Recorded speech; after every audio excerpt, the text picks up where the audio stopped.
By carefully examining rock layers, scientists can often find the remains of plants and animals that lived long ago.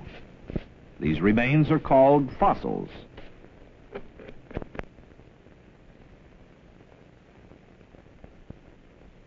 Tooth belonged to a shark that 30 million years ago swam in a sea which then covered this place.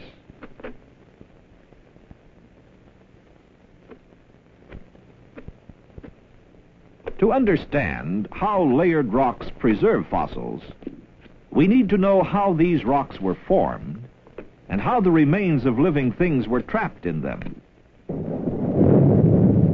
All rocks on the surface of the earth are constantly being broken down by weather. Water is the most important of the forces that act on rock.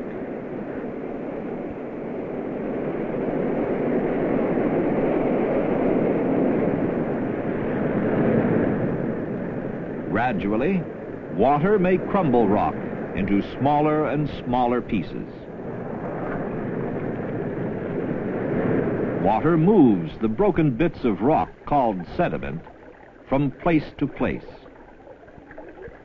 It carries this sediment to the lowlands, where it deposits it on the bottoms of oceans, lakes, or streams. The remains of plants and animals are often mixed with this sediment.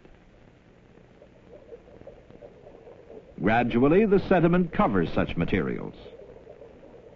As more sediment is deposited, these materials are buried deeper and deeper. Over thousands and millions of years, still more sediment will be deposited in layer upon layer above them. Each layer may contain the remains of once living things.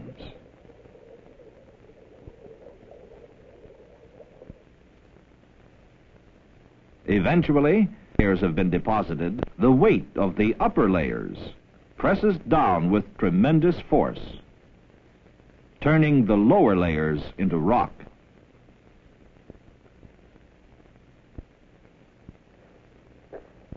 So, by studying a layer of sedimentary rock and its fossils, scientists can learn about the living things that inhabited the earth when the rock was being formed.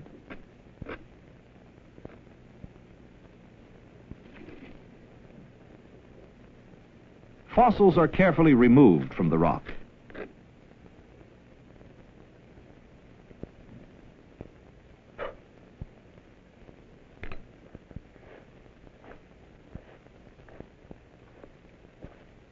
For further study, they must be labeled and identified.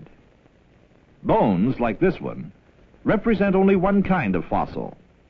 Fossils in which an actual part of an animal or plant is preserved. In this case, the fossil is an actual piece of the backbone of an early kind of whale. But there are other kinds of fossils. This rock preserves an imprint. It is the imprint of a plant. None of the plant itself remains, but its shape was preserved when the plant was pressed into soft sediment, which hardened into rock.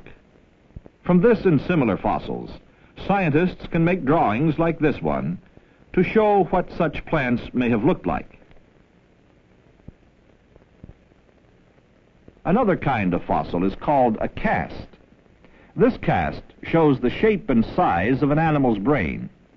It was formed by sediment which hardened inside the skull of the animal after it died about 80 million years ago. The scientist believes that the original brain belonged to an oreodont, a small mammal now extinct. There is still a fourth kind of fossil. This is a petrified fossil, formed from the wood of an ancient tree, but it is no longer wood. Minerals carried by groundwater replaced the original wood grain by grain, making an exact copy of it in stone. It is a mineralized or petrified fossil.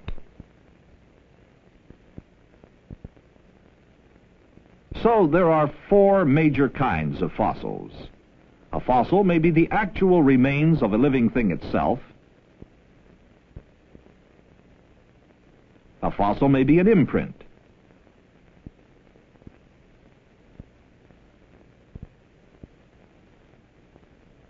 A fossil may be a cast.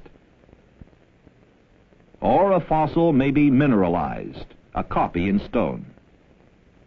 But how do scientists know which fossils are older, which are more recent?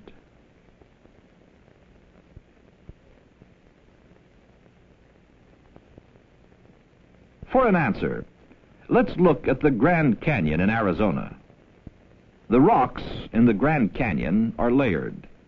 They were formed underwater. And the canyon is one of the few places in the world where many layers of these ancient rocks are exposed for scientists to study. The layers lie one above the other as the sediments were originally laid down.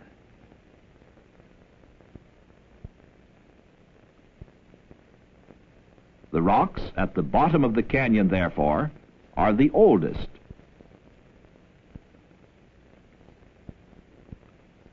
And in a layer near the bottom, fossils have been found of one of the earliest known forms of animal life, trilobites.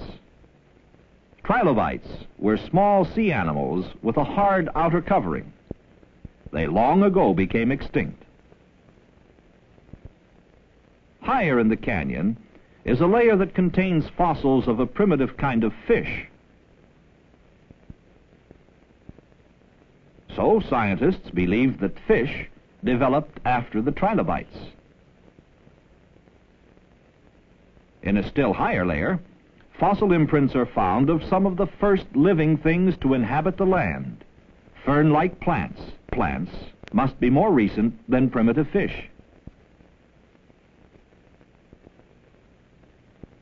The higher layers of rock in the canyon preserve fossil records of early amphibians.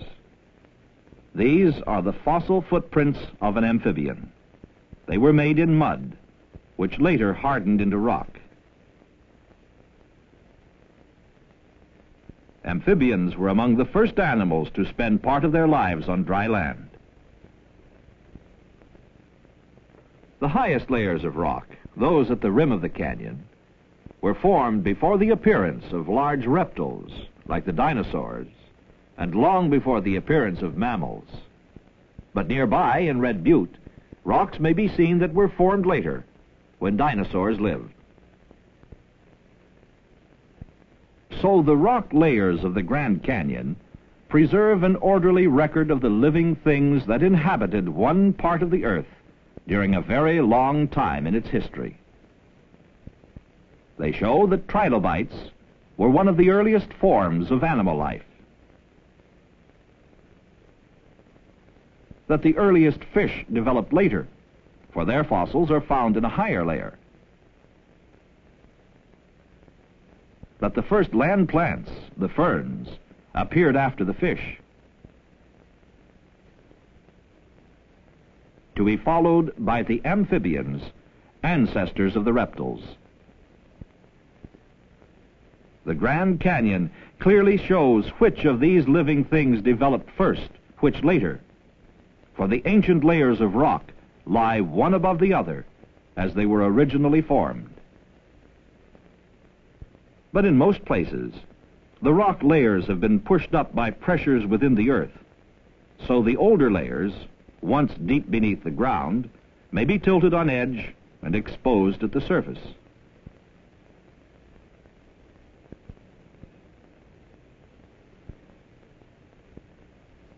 And fossils preserved in these older layers are often found near the surface.